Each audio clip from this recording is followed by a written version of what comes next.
Hello, everyone, and welcome to our episode on Chippendales. Oh, did you think we were doing an episode on Chippendale the cartoon? Chippendale, rescue right. Yeah, no, we're talking about strippers, Joan. Come on. How did you miss the memo? I said dress slutty. Okay, look, we're all on different pages here, because Paul over here is just as bad. He's wearing a shirt from Alvin and the Chipmunks. What happened here? This was a miss. Okay, start over. Okay, we're back, and everyone is finally in their proper costumes, except for Joan. She's just naked. Paul is dressed like a stripper, and he even brought his little friend Rob. Hi, Rob. Woo! I love that full head of hair. You guys look great. You're such a cute couple. Okay, so I've mentioned this a handful of times. I went to Vegas. I think it was last year. It might have been the year before. Everything's a blur. And, I went to a little male strip club situation with some of my friends, and my ass got pulled on stage. Ooh. Look, I brought some video evidence. I'm not going to show you the full video, but just so you could see. So that's me on stage, okay? I got called up there. And making love all night long. Okay, that's not the good clip. Let me show you when I'm getting dry humped. Okay, maybe I shouldn't show this clip, actually, now that I'm seeing it. Okay, I wanted to show you guys a clip, but as I'm realizing, probably not appropriate, but I got pulled up on stage. Let's zoom out. Okay, it was so much fun though. All these guys were on stage, all oiled up, the lights, the performance, the theater. It was so fun. And then I got called on stage and I was like, okay, I'm just gonna do it. I'm gonna do it, you guys. I'm gonna do it. So I go up there and then I realized, because there was 3 of us up there and each one was getting dry humped, and I was like, uh-oh, I'm next. And listen, if I'm gonna get dry humped on stage, I'm gonna perform, okay? And let me just say, I was fully clothed, they were fully clothed. I was getting dry humped, but I was like, getting all into it, it was so fun. So stupid, but so fun. And then they picked me up. Yeah, I was like, oh, he's so big and strong. Oh, he picked me up and was just like, and I was like, oh, I feel like with male strip clubs, it's fun. It's just fun. It's silly and it's stupid. We kind of all are under the agreement that you're not actually gonna sleep with them or anything, but it's just a fun time. I probably hadn't laughed that hard in so long. Anyway, this got me thinking, what is the history behind male strippers? So I went down a rabbit hole and I stumbled upon a scandal that just so happens to be linked to one of the biggest names in male stripping, Chippendales. Oh, what could go on there? You won't believe it. Welcome to the dark history of Chippendales.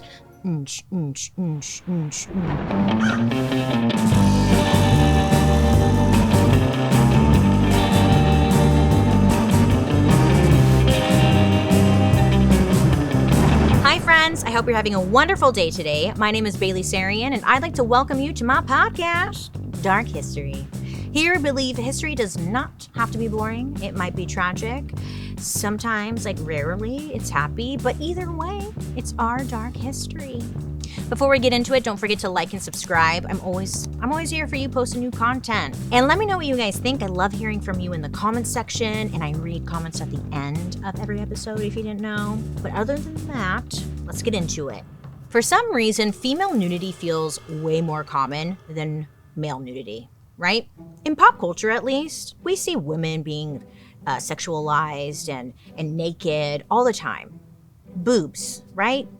Boobs all the time. I did hear, though, on the last season of White Lotus, there was a wiener. I might have to check this out. It's very rare. It's a rare occurrence. Do you remember Forgetting Sarah Marshall? There was a split second where you saw dick, and I was like, what? Pause. Back in the 1950s, it was only men who had bachelor parties. Bachelorette parties? Not a thing yet. In those days, women would have bridal showers, and men would, have their moment to go out and have a wild night. But by the 70s, feminism was going strong. Women were feeling a little more liberated. They wanted equality. And of course that meant that we wanted bachelorette parties. We wanted to have fun like the guys were having. I want to go out and be wild. And this story is really about a few guys just being in the right place at the right time.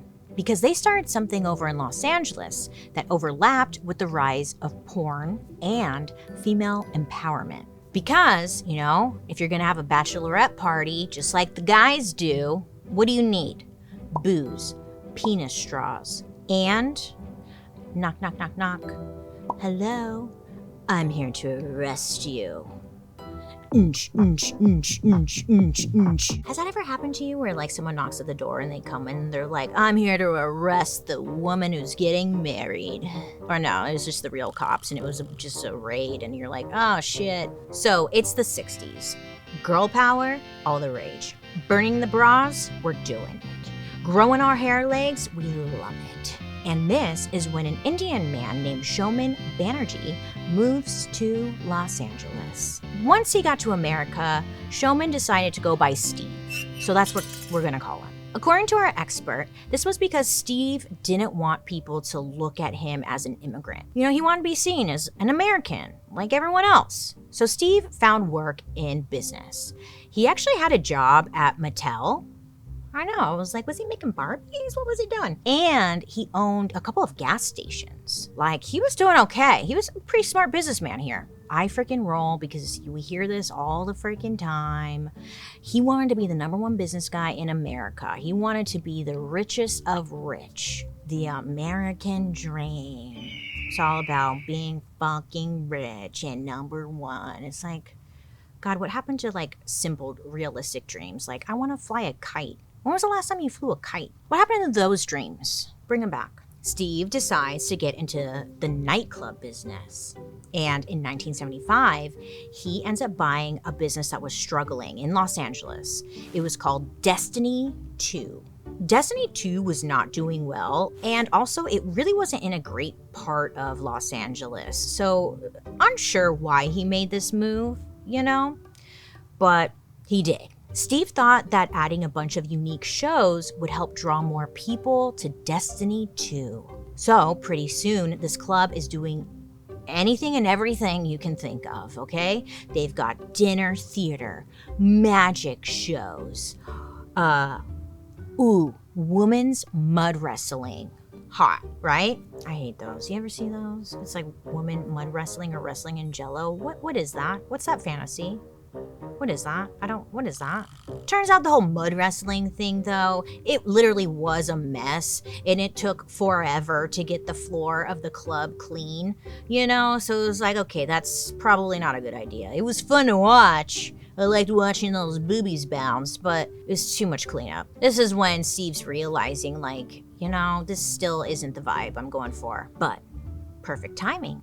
Steve gets really lucky. He meets a club promoter. His name is Paul Snider. Not our Paul, this is a different Paul. Paul had just moved to Los Angeles from Canada, and just like Steve, he also really wanted to make a name for himself in America. According to everyone who knew him, Paul was very bold and brash. He was flashy. He was described as, quote, animated, crazy, obnoxious, end quote. He wore fur coats and big jewel-encrusted necklaces. He was that guy. You see, back when Paul was in Canada, he had seen some male strip shows popping up at a local gay club, and he thought it was there's something there. So when he came to America, he saw what was going on at Steve's club, and Paul came to Steve with an idea. He's like, hey, back in Canada, I saw some shit where guys were getting naked and stripping and stuff. What if we did that? But not gay. It would be men dancing for women. Huh? So Paul tells Steve, look, male stripping is going to be the next big thing. You should have one night at the club dedicated to male stripping for women. Just trust me on this. Steve, he was out of ideas. So he's like, oh, okay, I'm down. Nothing else is working. So, in 1979, Steve and Paul put their heads together and decided to rename Destiny 2 Chippendales. If you're like me, you're like, why'd they name male strippers after Chippendale? You know? Well, actually, Bailey, you are wrong on that. I guess the name Chippendales actually comes from a style of furniture. Yeah, not even like erotic. And this was the kind of furniture that was in the original club that Steve took over. Now, I guess Chippendale furniture was known for being sturdy and long-lasting. You can plop right on it. And that's as much as I could think. I don't know. They thought this would give their brand a touch of class and sophistication. Chippendales became known as the first ever male strip club catering to a female audience. Well, that's what they claimed.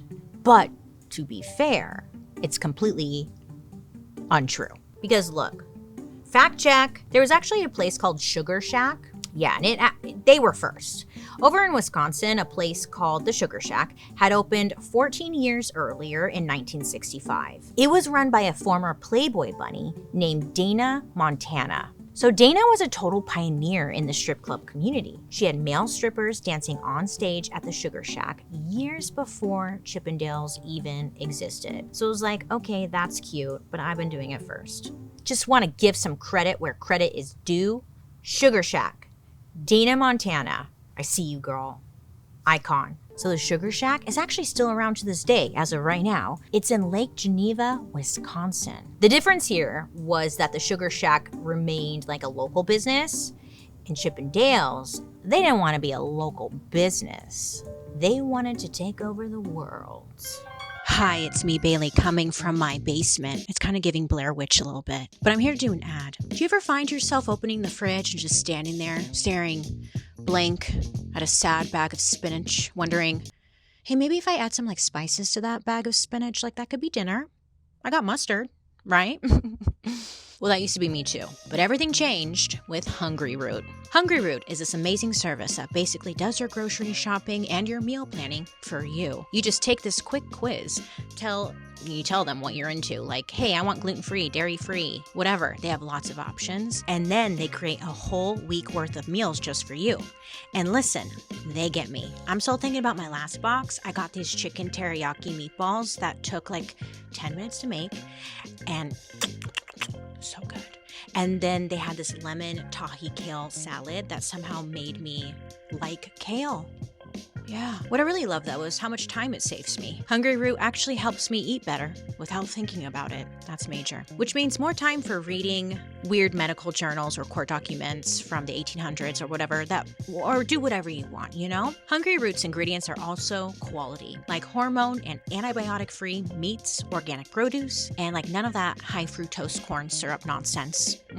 So take advantage of this exclusive offer. For a limited time, get 40% off your first box, plus get a free item in every box for life. Go to hungryroot.com/darkhistory and use code darkhistory.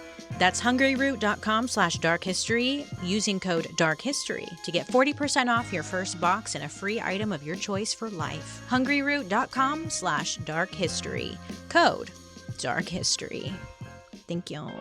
Right from the start, Chippendales was at the right place at the right time. Los Angeles in the 70s. It's a sex-forward time, and porn is on the rise in a very big way. There were movies that were coming out, like Deep Throat, which turned out to be like a huge hit. And during this time in the 70s, it was considered like the golden age of porn. So, seeing male strippers was like the perfect combination of something sexy and edgy that was also in a safe, controlled environment for normal people, you know? So nothing too crazy could happen. So once the doors opened to Chippendales, the ladies just flooded in. In the beginning, the dancers had costumes. They had a very distinct costume. They wear those little like wrist cuffs, the collar, the bow tie. It's classic. If you're watching on YouTube, Paul and Rob, their outfits were inspired by the classic Chippendales look. Love it, you guys. You look so good. The idea for the iconic Chippendale look actually came from Paul Snider's girlfriend at the time. Her name was Dorothy Stratton. So at the time she was 19, and she was a bunny at the Playboy Mansion. And she even was Playmate of the Year. Apparently, Dorothy suggested the look because it was very similar to like the iconic bunnies, their look at the Playboy Club. Dorothy, you know, she was a playmate, whatever. So she had a connection, okay? And she was able to kind of get permission from Hugh Hefner, who allowed Chippendales to use the Playboy trademarked look. Instead of the hot bunny waitresses over at the Playboy Club, the female customers were waited on by hot men at Chippendales. It was like a, what's that called? Like a power switch. Now, in the beginning of Chippendales, they had a very specific look. Yes, the outfits, whatever, but they only hired white dancers. And this was intentional. Steve said he wanted white men who looked like Greek gods, which I was like, Steve, as an Indian immigrant, wouldn't you want like, you know, wouldn't you want to mix it up a bit? Or no? Okay. So racist like everyone else, huh? Well, eventually he would hire some black dancers, but apparently it was only one at a time. And the majority of Chippendales dancers stayed white. So Paul, the partner, was in charge of scouting. He would go to gyms and beaches all across Los Angeles to look for the right guys. And to be fair, Los Angeles is filled with so many hotties, you know? You go down to the beach, he probably found a lot. There was a lot of options. Meanwhile, Paul, the partner, was still dating Dorothy Stratton, the Playmate of the Year. In fact, they ended up getting married in June of 1979. And at this point in Dorothy's career, she was killing it. Like, her career was starting to take off. She had transitioned into acting and was getting some pretty big roles. She was even the muse of a famous director named Peter Bogdanovich. Peter directed big movies like The Last Picture Show and Paper Moon. He also was an actor on The Sopranos. So this director would just love Dorothy's look. I mean, you know, every artist needs a muse, and it was Dorothy for him.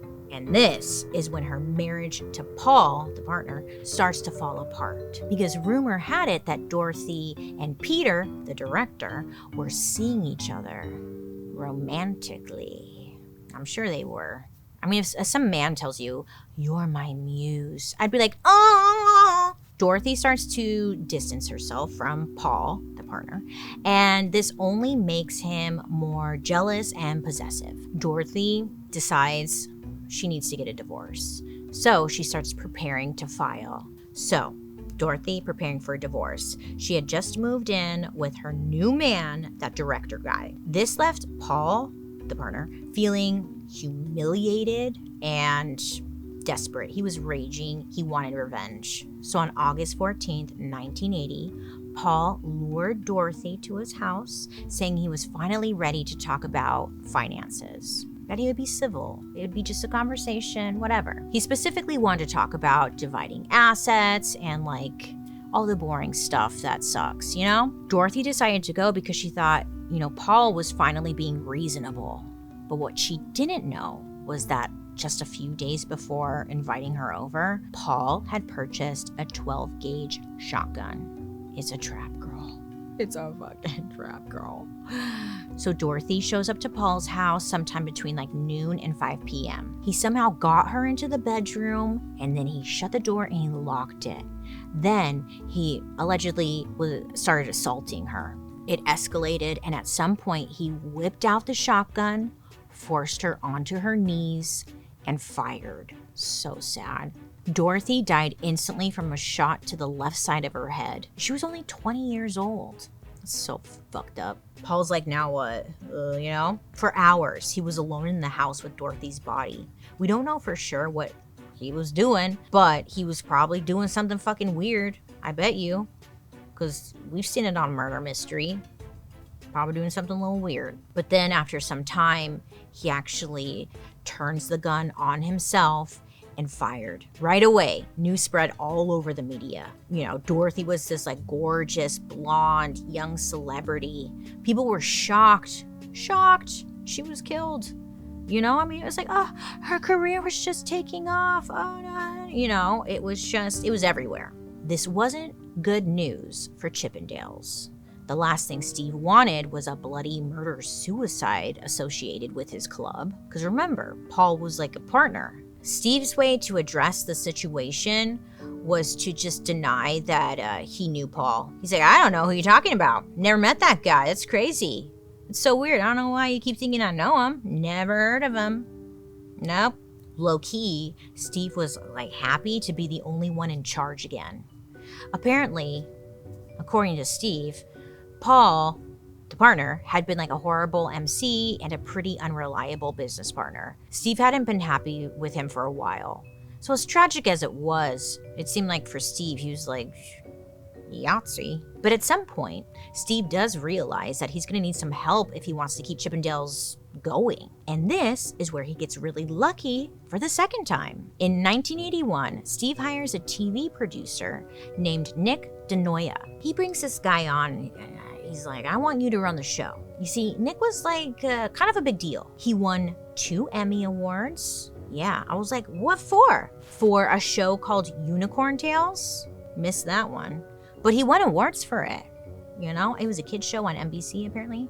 So they start working together, and Nick comes in and takes the Chippendales choreography up a notch. So he starts teaching the Chippendales guys all the moves. You see, before Nick came in, the Chippendales like routine was really just like them up there kind of just doing their thing and taking clothes off. Like there wasn't actual like steps or like numbers or anything, you know? So now the dancing was getting more technical. It was becoming more of a performance. So yeah, I mean, there was a lot of press around Paul and Dorothy, that awful death. But Chippendales was able to kind of remove themselves from that, and they were doing very well. Oh, so well that the demand outgrows Los Angeles. So Nick and Steve decide to take Chippendales on the road. Okay, so the rumors are true. I guess push-up bras are officially back. And listen, I was scared at first. You know, I've tried so many throughout the years that either just don't look good. You know, they give you that kind of like bubble, that butt on butt look where you have like 4 boobs all of a sudden, or maybe they're too big and then you got a gap, whatever. But not with Skims. Now, if you're new here, Skims is a solutions-oriented brand that makes underwear, loungewear, and shapewear that's made to fit real bodies. They care about comfort and quality, but also about like how things look on you. Okay, so you don't have to pick one over the other. And their ultimate push-up bra gives you that sculpted, supported feel without the weird bulk or wires trying to stab you in the ribs. And the strapless version, well, I wore it for hours and I didn't even have to yank it up once. That says a lot, huh? That's a miracle. A miracle? Okay, Bailey. Yeah, you know, I have trust issues with strapless bras. I'm like, really? All right. So if you've been sleeping on Skims, or if you're tired of bras that fight back, trust me, Skims nailed it. Shop Skims Ultimate Bra Collection and more at skims.com. After you place your order, be sure to let them know I sent you. Select podcasts in the survey and be sure to select my show in the drop-down menu that follows. Thanks. Now, even though Steve was the one who hired Nick, they didn't really get along. Steve and Nick, I guess they were just constantly butting heads. So Steve was kind of in denial about how good Nick was at his job. Honestly, in my personal opinion, I think Steve was jealous that like someone was actually kind of better than him, you know? But meanwhile, Nick hated that Steve was the owner at the end of the day. But, you know, sometimes you don't like your boss, whatever. It is what it is. So despite their differences, you know, Chippendales was doing very well. It had expanded to a swanky new location in New York, and it looked like this was just the beginning. Celebrities started coming to see the show, especially at the club in New York City. Pretty soon, people were asking, who was the person behind all this success? We want to meet him. And somehow, Nick gets all the credit for this show. All of a sudden, Nick was on all these talk shows talking about Chippendales, how he started it, blah, like taking all the credit. Well, Steve's sitting at home like, oh yeah, you did the credit? Is that what you did? You know, just getting a little upset. He's feeling a little left out. I mean, yeah, he was still the owner of the business, but low-key, I think Steve wanted the fame. And that's fine, you're allowed to want that. In 1983, Steve and Nick decided that they needed to meet, sit down, and actually figure their relationship out, because it was clear like things were not working out between the two of them. So they decided to meet up at a local restaurant. So Nick had a pitch. He was like, look, I'll give up all the rights to the show, but I want 50% of the profits from Chippendales tours. Steve thought this over. He's like, okay, all right. So Steve thought it over. He's like, yeah, I'm down with this. Look, since they're at a restaurant and not a law office, they decided to write out their contract on a napkin. And this napkin deal becomes a truly infamous moment in business history. Now, there's no pictures of the napkin or even a direct transcript, but based on accounts from people involved, it said something along the lines of, Nick Noia gets the touring rights to Chippendales, 50-50 split, in perpetuity. So the two of them, they both agree to it and they sign it. And yes, fun fact, that napkin, it was legally binding. Napkin or not, I mean, the deal was in writing. Steve would learn later on that this actually was a problem. He had no idea what he had just signed over. So the Chippendales tour was actually a huge moneymaker. Chippendales was going to Philly, Atlantic City, and then they even went overseas too. And everywhere they went, women loved it. The profits on the tour were around $80,000 per week. And this is in 1980s money. So if we do some math in today's money, that would be about $235,000 a week in today's money. That's pretty good. We should go on tour. Paul can strip. You can fly. I'll figure out what I'm doing. We'll talk about this afterwards. I got a great napkin deal for you, Joan. So anyways, it's making a lot of money. And, Steve is realizing he had signed away 50% of that money to Nick forever. Okay? And not just like the current tours, future tours forever. That's what in perpetuity means. It means forever. And it's a very predatory word. It turns out that Steve didn't even know what the word in perpetuity meant. So, Steve's mad. He ends up taking Nick to court, and he's trying to get rid of that whole napkin deal thing. It's ruining his life. But like I said, it was a legally binding contract. So they went to court, they tried to fight it out, and in the end, Nick won. The contract made him a partner, whether Steve liked it or not, and he would keep getting paid. So after all this, Steve, pissed, okay? He felt like he was losing out on tons of money because of this stupid damn napkin. And on top of that, Nick Noia was like Mr. Popular, getting all the attention. Everyone loved him. And really, all thanks to Nick, Chippendales was the place to be. In one interview, someone called Nick Mr. Chippendale. And he's loving it. Steve, he's probably at home, his head's turning red. He has steam coming out of his ears and his nose, and he's like, ah. Steve felt like he was being robbed, okay? I mean, after all, he's like, I'm the one that started it. There would be no Chippendales if it wasn't for me. So, Steve decides enough was enough. He was gonna do something about it. Steve was planning to get even, so he comes up with a little revenge plan. Step 1, he was gonna make his own tour. To him, this would mean that he would have some revenue of his own, No Nick involved. It's like, okay, sure, that's a great idea. Well, unfortunately for Steve, that's not what the napkin said. On the napkin agreement, he didn't just have to pay Nick for the Chippendales tour, whatever.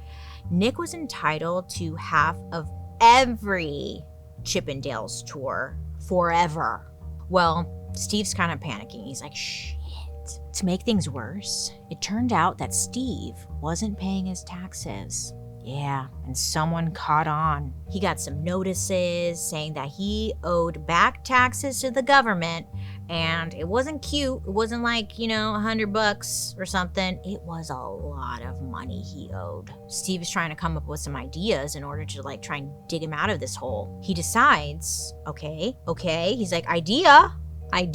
What if I make a sexy calendar of the Chippendales dancers? Calendar? That's not in the agreement, right? So Steve does this. He sets up the shoot, does a little photo shoot, makes all of these calendars, gets them all printed. He spends a lot of money doing this, right? Well, he had some kind of little curse going on because the calendars, they all came out wrong. There was a mistake. Yeah, you see, when they printed the calendars, they accidentally gave every single month 31 days it's just not how it works, So he had to reprint all of them, and it cost a ton of money to fix that little oopsie. But then it looks like Steve's bad luck might be over because something crazy happens. Really sad too, but kind of good for Steve. In 1987, Nick Noia was murdered. You know what drives me nuts? Cowboy butts. But you know what else? We take our health seriously, but finding a doctor, it's confusing and it feels like such an outdated process. Why is it easier to track down your package or an ex on the internet than it is finding an in-network dermatologist? Booking doctor's appointments always feel like this annoying, stressful, mysterious process. That is, until I found ZocDoc. If you haven't heard of it, ZocDoc is a free app and website where you can search and compare high-quality in-network doctors and instantly book an appointment. We're talking more than 100,000 doctors across every specialty: mental health, dental, primary care, urgent care, OBGYN, eye doctors. What are they called? Optometrists. You can find them. You just put in your insurance, your location, what you're looking for, and bada bing, bada boom. There you go. It's boop. They filter exactly what you're looking for, whether that's someone close by or someone with great bedside manner, because you can see reviews and stuff. Very helpful. And you can actually see real appointment times, not some vague we'll give you a call when we're ready, and you're like, oh, I'm ready now. So yeah, I love ZocDoc. They make it so easy. Stop putting off those doctor appointments and go to ZocDoc.com/darkhistory to find and instantly book a top-rated doctor today. That's ZocDoc, ZocDoc.com/darkhistory. ZocDoc.com/darkhistory. So it's 1987, and Nick Noia was shot in the face and killed. Now, out this time, they had no suspects. Nobody knows who did it. Just a savage murder. Devastating for so many people. But Steve was yes. Now that, Nick is sadly out of the way, he's well, I'm able to buy back the touring rights from Nick's family. Which was great timing because the next year in 1988, the Chippendales Club lost its liquor license and fire permit. So now the Chippendales' main focus was touring. No rent, no real estate to worry about, just moving and grooving. So Steve felt like he could finally make some money and pay off his taxes. So Chippendales had been doing pretty well and operating for quite some time. It had been over 10 years at this point. And some of the older dancers were ready for the next step of their career. So 2 Chippendale dancers and the MC were planning to branch out and create their own male striptease shows. Now, Steve is kind of catching wind of what this is. What's that? What do you want to do? He didn't want former employees suddenly becoming his competition, and they're probably going to do it better. Sorry. So Steve kind of starts to panic, He's like, shit, what can I do? Well, this is when Steve's good luck seems to just run out, because in 1993, Steve Banerjee is arrested. Well, turns out Steve was accused of conspiring to kill 3 business associates. Can you guess who they were? Well, of course, it was the 2 dancers and the MC guy who were planning to go off and start their own business. So he gets arrested. Then Steve gets another charge thrown at him. He was being accused for the murder of Nick Noia. Did you see that coming? I did, because if you're putting the pieces together, it kind of makes sense, right? You're like, it's kind of, Well, listen, though. It turns out Steve had hired a hitman. His name, Ray Cologne. And it was Hitman Ray who had actually shot and killed Nick. I guess the first murder went so well when Steve got annoyed at those dancers, he decided to fall back on the same plan that had worked once before. This time, instead of hiring a hitman with a gun, Steve got a little creative, a little chemistry, and he mixed up some cyanide. Then he hired a new hitman, gave him the cyanide, and told him use this to murder the two dancers and the MC. Good luck. Here's $5. This new hitman that Steve hired, his name was Strawberry. Yep. I mean, honestly, like, if you're a hitman, I wouldn't want to use an aggressive name. I would want to use something cute. That way people, they won't think you're a hitman if your name's Strawberry. You'll never believe this, but Strawberry got cold feet. What? Strawberry the hitman chickened out? No way! Instead of killing people with the cyanide, Strawberry ended up going to the FBI. Ooh, good for you, Strawberry. You did the right thing. So, the FBI is now involved, and they decided to arrange a little sting operation. First, Strawberry called up the original hitman, Ray. Ray? Yeah. Barry, buddy. Are you sure that damn stuff is gonna work? It's pretty red, buddy. Yeah, it'll work. How long is it gonna take before they croak and hit down? Is that immediate, if not sooner? Yeah, right. This call was recorded by the FBI, which gave them enough evidence to go ahead and arrest Hitman Ray Cologne. Hitman Ray sat in jail for 7 months before finally realizing, look, the jig was up. Hitman Ray decided, F that guy Steve, I'm gonna turn on him. But apparently, the FBI wanted more than the word of a hitman to take down Steve Banerjee. Steve had plenty of money to hire good lawyers, so the FBI knew that they needed some solid evidence to really, close this case. What they needed was a confession. So the FBI releases Hitman Ray from jail, saying that he needed special medical treatment. Now, this wasn't a total lie. Apparently, Hitman Ray was actually really sick, which is probably why he eventually spoke up. But the FBI, they want to use Ray for their advantage. There's an opportunity here. So the FBI tells Hitman Ray, hey, we need you to set up a meeting with Steve, okay? Because we gotta get a confession. So Hitman Ray, he reaches out to Steve, bling, bling, bling, bling, bling. Hey, what are you doing? And the two of them set up a meeting. So Steve and Hitman Ray decide to meet up at an IHOP in Santa Monica. I love IHOP. I like a pancake. So before the meeting, Hitman Ray meets up with the FBI. Now, the FBI sets him up with a whole wire situation, okay? And they make sure to hide it very carefully, The FBI was expecting Steve to be suspicious, so, they had to be cautious. And I will say, the FBI went above and beyond. They got a tailor to sew a secret flap in a pair of boxers. And so Ray could hide the recorder in there. And good thing they did, because when Steven and Ray met up at IHOP, Steve was suspicious right off the bat. He's like, hey, meet me in the bathroom right now. Let's go. We gotta take a shit.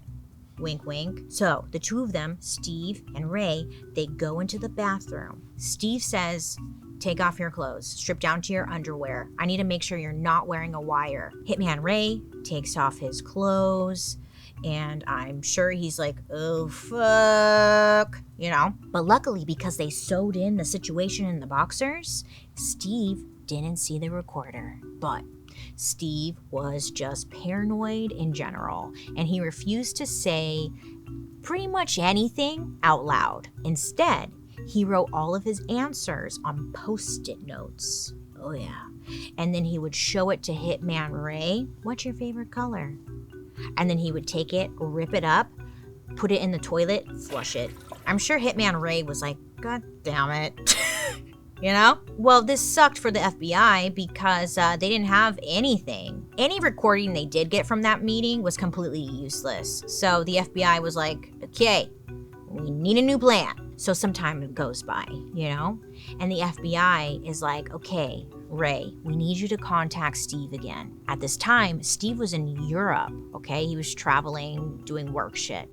So when can you come and discuss the particulars? I cannot go to but I can book Switzerland. Can you come and sign? So Hitman Ray tells Steve to meet him in a hotel in Switzerland. So he's waiting there, you know, sweating buckets, and then Steve shows up. But what Steve didn't know was that in the room next door was the FBI. Oh, and they were there listening, ear on the wall, like, what is going on, you know? Well, Steve and Hitman Ray, they stayed in the hotel room talking for about 3 or 4 hours. And there were even times when Steve was actually wondering if the FBI was listening. I mean, all the way out there in Switzerland, he was still paranoid. Apparently, Steve actually mentioned it several times. Like, I don't know, the FBI could be listening. I don't know. Steve even pointed out that the walls were very thin in the hotel room and the FBI could be next door. Man, if that were me, I would be like, yeah, gig is up, sorry. Well, you're right. I would crack. Anyways, so Hitman Ray is a professional and he's like, oh, don't be silly. Oh, calm down. Relax. We need to talk. Eventually, Steve relaxes, you know? And this time, the FBI got exactly what they wanted. They got on tape Steve confessing to hiring Hitman Ray and even conspiring to murder the 3 others. Also on that recording, Steve was bragging that he could just run to India if things became too much. You know, like if the law was coming in on him or anything. Steve had like a pilot he was planning to pay $25,000 to fly him to India without a passport. Like, he had a plan. Where were you gonna go? What do you mean? I was going back to India. I already had a plan. I already went there. I had my area picked up. Beautiful, condominium overlooking the ocean. Car, chauffeur. I live nicer area. It's kind of tough to look at 2 old people, but what can you do? Get used to it. You went from the United States to a millionaire and you're going to go back to India? Hey, better than being in jail. And if all else failed, he said he would commit suicide if he was ever caught. Needless to say, the trip to Switzerland ended up being worth it for the FBI. Steve was quickly arrested on multiple charges: arranging murder, conspiracy, racketeering. He even attempted to burn down a competitor's nightclub. Steve was facing 26 years in prison, which to me, I was like, interesting. You kind of got this long list of crimes, kind of responsible for killing someone. You think you'd get a little bit more time. When faced with this, Steve decided to take a plea deal. The terms stated that the FBI would drop the conspiracy charges for hiring someone to kill the 3 Chippendales dancers if he removed himself from the company, Chippendales, which is karma happening in real time. Steve hired Hitman Ray to murder Nick so he can get his 50% back, but now, Steve, you're facing losing now everything. That's what you get.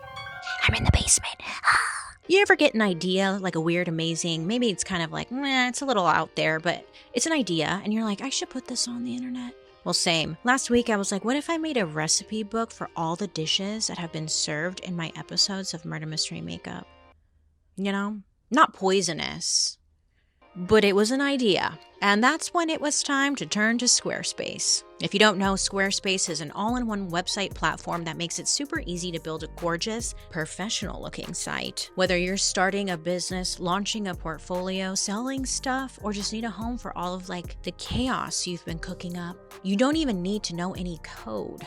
They make it so easy. And let me tell you, the templates, chef's kiss. Super easy to customize, and you don't even need like any design skills. You just need to know how to like copy and paste, and you're like, wow, I can do that. Basically, Squarespace makes it so easy to look professional when you're, maybe working in your pajama pants, but no one has to know that. So what I'm getting at is if you got something to say, show, or sell, bring it to life with Squarespace. Head to squarespace.com/darkhistory for a free trial. And when you're ready to launch, just use offer code DARKHISTORY to save 10% on your first purchase of a website or domain. So Steve is sitting in jail and he's waiting for his sentencing, but he just couldn't take it anymore. Or maybe he just told everyone the truth. It was on the tapes. And on October 23rd, 1994, the night before his sentencing, Steve committed suicide. That little bitch. Come on, you did the crime. Face it like a man. Don't be a little bitch. Sorry. He found out a way to hang himself in his jail cell. He was only 48 years old. Yeah, so when he would get out, he would be, in his 70s or something? People believe he did this so that his family would be able to keep his stake in Chippendales. He wanted to make sure that the company went to the family instead of the government. And we don't know this for sure, but if it was Steve's plan, it worked. The ownership of Chippendales went to his wife, Irene. Irene ended up selling the business for $2.5 million, which doesn't sound like a lot. I mean, it's a lot of money, yes, we can agree, but it doesn't really sound like a lot considering that their tours were making hundreds of thousands of dollars a week in their heyday. But maybe she just wanted it to be over. We don't know. But she sold it. In 2001, the New York location of Chippendales closed. Now, this was like their most famous location, the one that all the celebrities were going to and stuff. And it was clear it was the end of an era, an oily, sexy, greased up, muscular era. From start to finish, the Chippendales business was closely tied to the murders of Dorothy, Paul, Nick, Steve, and at least 3 more attempted murders. Unfortunately, when you're looking at a hot, muscular man all oiled up, it's not something you really want to think about, Kind of ruins that fun. But that's not even the end of the darkness. Today, it's not completely clear who owns Chippendales. It's very interesting. Apparently, it's a private equity of owners. Who? I wanted to know. Well, one investor we know for sure is a name you probably actually heard before. One of the investors was Lou Pearlman, the infamous boy band manager from the 90s and early 2000s. Listen, if you don't know who Lou is, go check out, we did a Dark History episode on boy bands, and we talk about Lou. And one of my favorite little fun facts about the man was that Lou loved blimps. He was really into blimps. And honestly, when you look at him, you're like, okay, that checks out. Blimps, that guy, But basically, Lou was notorious for having allegedly assaulted the members of boy bands that he managed. Anywho, Lou, he actually ended up going to jail for a Ponzi scheme that he was running, and then he ended up dying in 2007. R.I.P. But despite all the death and darkness, the Chippendales brand, it hasn't died. So after everything, right? The locations closing, whatever. Chippendales became focused on Las Vegas. Did you watch our Vegas episode? Where it actually kind of makes sense to be, So they're in Vegas still to this day. And in Vegas, they have been quite successful for over 20 years. The tour, because they still do a tour, has been to 6 continents and over 25 countries. In September 2023, Chippendales, they did a tour stop at the Hard Rock Hotel and Casino in Atlantic City. And 5,000 people attended, and they sold a bunch of tickets and made a good amount of money. People still love the iconic Chippendales dancers. There are other competitors out there too, but Chippendales is this. It's Chippendales. I like a Thunder Down Under, I won't lie. A little Thunder Down Under, What's interesting is that after Steve's wife, Irene, sold the company, none of the Banerjee family wanted to be involved with the brand. They did not want to be involved with this darkness. That is until 2020. Steve Banerjee, he had a son. His name was Christian. Christian decided to start his own male club. Christian Banerjee told the New York Post, quote, "It wasn't the fact that I wanted to be a stripper. It was my destiny. It wasn't like I saw Magic Mike and wanted to emulate what I've seen. This came from a much deeper place in my soul," end quote. Christian's company offers both male and female strippers. So he, named the business Chippendales. Yeah. He said, quote, "I've always had this connection with my dad through Chippendales. I think he'd want to push me in this direction. He'd want to continue his legacy through his son," end quote. I was like, oh, okay, cute, yeah. But then I did math. Boop, boop, boop, boop, boop, boop, boop. And I was like, Christian, you were like 4 or 5 when your dad died. So what do you mean mutual connection to stripping? Since Chippendales, male dance reviews have exploded. Well, there was a period where it was kind of dying, but we all remember Magic Mike. Magic Mike came through and movie theater seats were ruined, So after Magic Mike came out, again, there was this wave of interest in male strip shows, Chippendale succeeded in being one of the most recognizable brands in the world. I know a lot of us probably don't remember, but in the 80s, allegedly, Chippendales was it. Okay? It was a crazy phenomenon. Chippendales dancers had cameos in famous TV shows, and there was merchandise. You could go to the mall and get like Chippendales related stuff. There were eventually like better calendars. I had one, maybe, I don't know. Women then and now are willing to put down cold hard cash to see some dudes looking hot, okay? Looking hot. And I think that's beautiful. As long as there's nothing inappropriate going on. But I've been to a male strip club maybe 2 times now. So not a lot. But every time it's like, it's a safe space. Like they're not being inappropriate. They always ask for consent, like, hey, can I bump and grind on you? And it's like, okay, yeah, but I like that they asked. Because I got bumped and grinded on, but I consented. I was like, yes, you can. It's beautiful. And by the looks of it, that's not going to change anytime soon. Now, since you guys loved our Caesar episode, we're returning to ancient Rome. Oh yeah, we're taking it back to togas, poison, and eunuchs. Picture this, a 16-year-old boy becomes emperor. He starts off promising. He loved the arts, gave some good speeches, seemed like he might do okay. But then, baby, listen, deranged dictator, psychopath. Oh, there's family drama, there's murder. He thinks he's a god. He performs on stage while the empire is literally crumbling. This man truly defined what it means to go off the rails. So join me next episode to talk about the dark history of Nero. Now, I'd love to hear your reactions to today's story. Make sure to leave a comment below so I can see what you guys are saying, and your comment might even be featured in a future episode.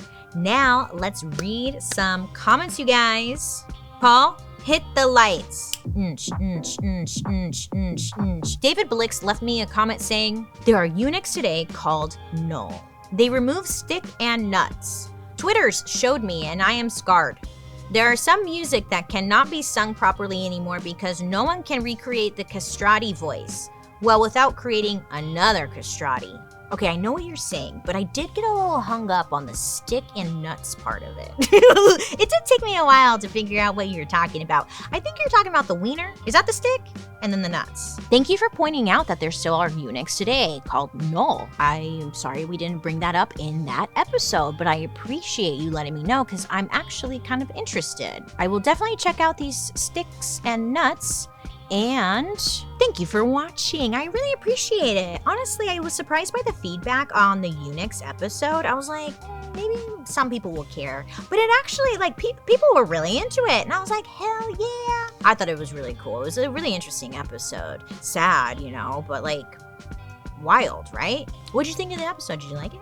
Well, thank you for the comment. BunnyChick99 left me a comment saying, I think I speak for everyone when I say I would really like to hear more commentary from Joan. Joan, you're stealing my limelight and I hate that. Joan, get out of here. What are you talking about? This is my show, not Joan's show. No, but I understand. Like, Joan is pretty funny. It's just like, you guys can't hear her, but like we talk all the time. People want more from Joan. I understand. I will give her some lines and stop cutting them out of the episode. Love you. Thank you for watching. Joan appreciates it. Billy Flounder? Billy. Great name. Billy Flounder? That's such a good name. You gotta do something with that. Billy Flounder. Like, it's just like a business name. Like you invented something and your name is Billy Flounder. Because it's kind of like founder, but flounder, you know?